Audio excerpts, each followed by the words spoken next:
Assalamualaikum warahmatullahi wabarakatuh. Nama saya Noviandriani dengan NIM 18821500039. Saya akan mengerjakan ujian akhir semester mata kuliah perkembangan peserta didik dengan dosen pengampu Ibu Dr. Rita Aryani MM, dan saya mengambil tema perkembangan dan pertumbuhan terhadap anak usia dini.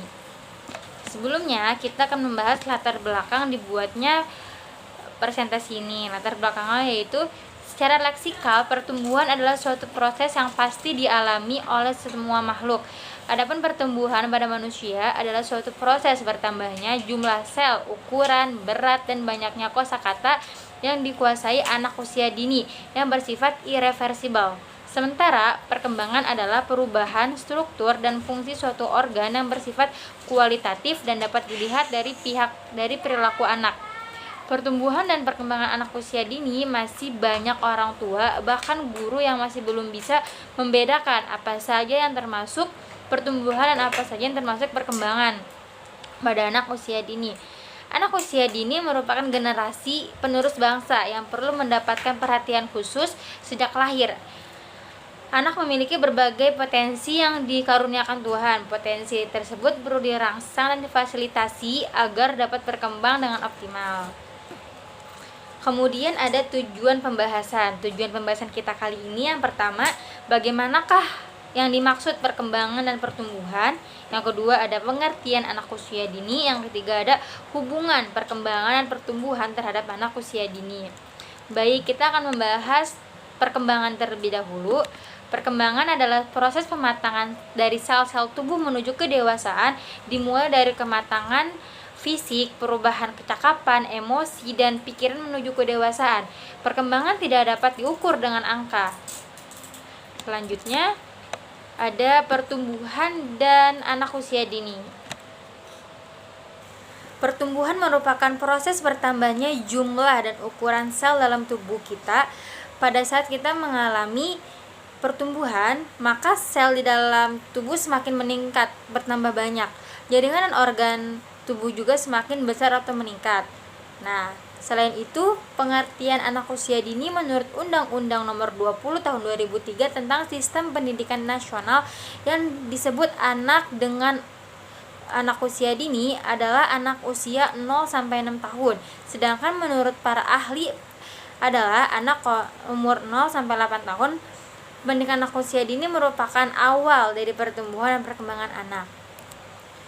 Nah, selanjutnya ada faktor yang mempengaruhi anak usia dini. Yang pertama ada pola asuh orang tua, merupakan suatu cara terbaik yang dapat ditempuh orang tua dalam mendidik anak-anaknya sebagai perwujudan dari rasa tanggung jawab kepada anak-anaknya. Yang kedua ada lingkungan.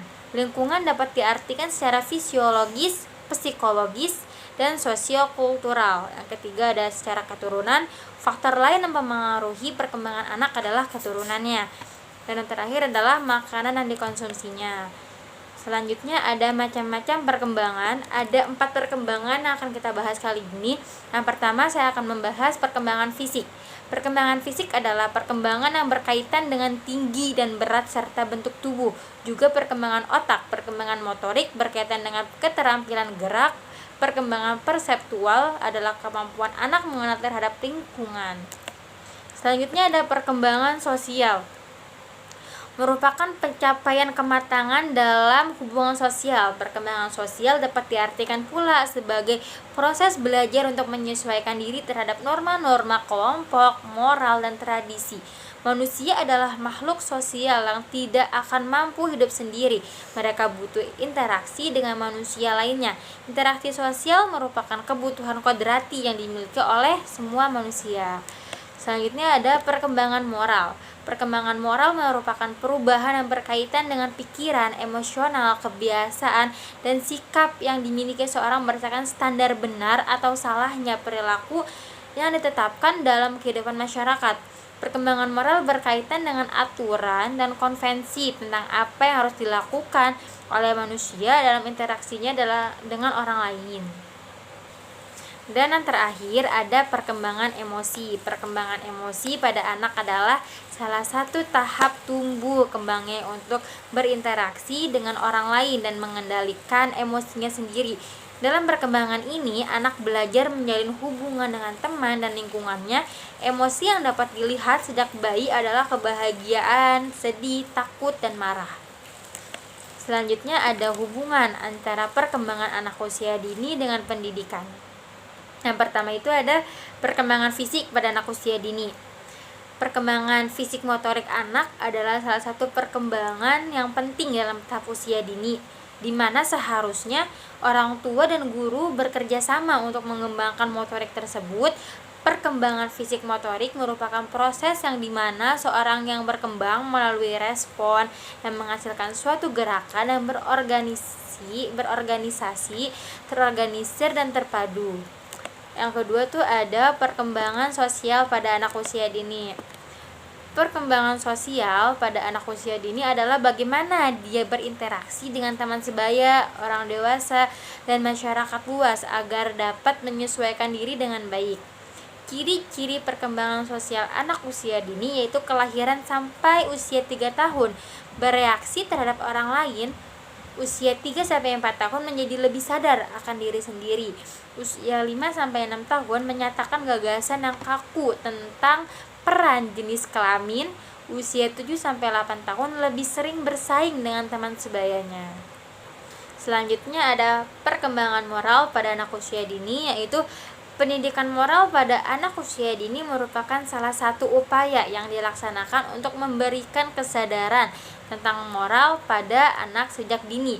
Anak akan mampu melaksanakan moral yang ada jika diberikan pendidikan moral yang dilaksanakan dengan optimal oleh orang tua dan lembaga pendidikan di luar rumah. Nah, ada tips cara menanamkan nilai moral pada anak usia dini, diantaranya yang pertama, berikan contoh kepada anak.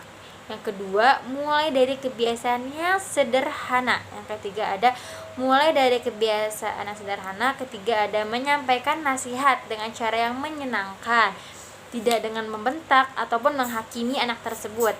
Yang keempat ada ajak anak untuk bersosialisasi dengan lingkungan yang baik. Yang terakhir, jangan paksa mereka untuk melakukan sesuatu. Dan terakhir ada perkembangan emosi pada anak usia dini. Emosi-emosi yang dapat dilihat sejak bayi adalah kebahagiaan, sedih, takut, marah. Selanjutnya ketika anak-anak mulai mengembangkan sikap sadar diri, maka emosi yang lebih kompleks seperti masa lalu, terkejut, bersalah, bangga, dan empati, serta banyak lagi akan mulai dirasakannya. Sudah di akhir slide, kesimpulan yang dapat kita ambil adalah pertumbuhan dan perkembangan anak usia dini masih banyak orang tua bahkan guru yang belum bisa membedakannya.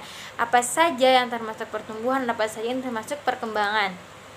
Anak usia dini merupakan generasi penerus bangsa yang perlu mendapatkan perhatian khusus, serius sejak lahir. Anak memiliki berbagai potensi yang dikaruniakan oleh Tuhan. Potensi tersebut perlu dirangsang dan difasilitasi agar dapat berkembang dengan optimal. Terima kasih, cukup sekian pemaparan materi tentang perkembangan dan pertumbuhan anak usia dini dari saya, Novi Andriani. Saya akhiri. Wassalamualaikum warahmatullahi wabarakatuh.